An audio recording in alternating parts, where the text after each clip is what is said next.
कहानी है एक ईमानदार सब्जी वाले की, जिसका नाम था राजू।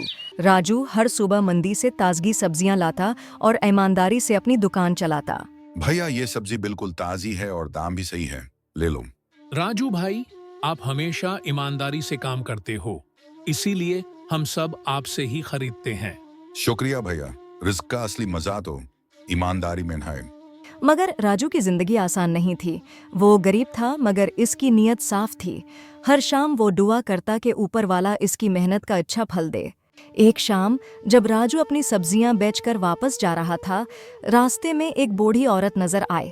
बेटा, मुझे कुछ खाने को दे दो, बहुत भूख लगी है। अम्मा, मेरे पास ज्यादा नहीं है, मगर ये 2 रोटियां और कुछ सब्जी ले लीजिए। तुम बहुत नेक इंसान हो बेटा, तुम्हारी ईमानदारी का इनाम मिलेगा। यह एक जादुई अंडा है, यह आपकी किस्मत बदल देगा, लेकिन तभी जब आप ईमानदारी का दामन थामेंगे। जादू का अंडा, ये कैसे काम करेगा?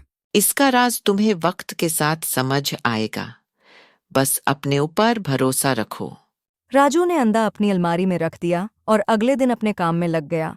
इस दिन एक अमीर शख्स इसकी दुकान पर आया। राजू भैया, मुझे सब्जियां चाहिए पार्टी के लिए।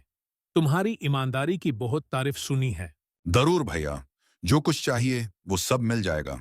इसने सब्जी बेची और पहली बार इतनी ज्यादा कमाई हुई। रात को जब वो घर गया तो अंडा और ज्यादा चमक रहा था। लगता है ये अंडा वाकई जादू का है।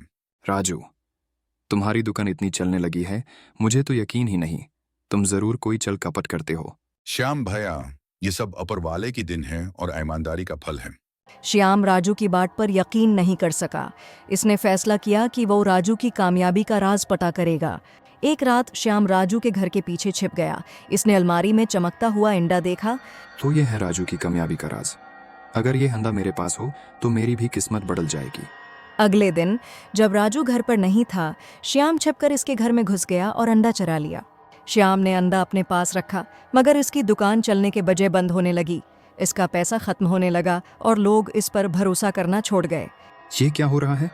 ये अंडा तो मेरी किस्मत बदलने वाला था। राजू ने अंडा वापस लेकर श्याम को समझाया। श्याम भाई, जादू किसी चीज में नहीं होता, असली जादू ईमानदारी और मेहनत में है।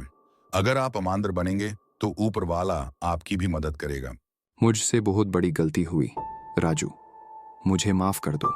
श्याम भैया, माफी मांगने से ज्यादा जरूरी है सुधारना। चलिए एक नई शुरुआत करते हैं। श्याम ने अपनी गलती सुधार ली और ईमानदारी से काम करने लगा।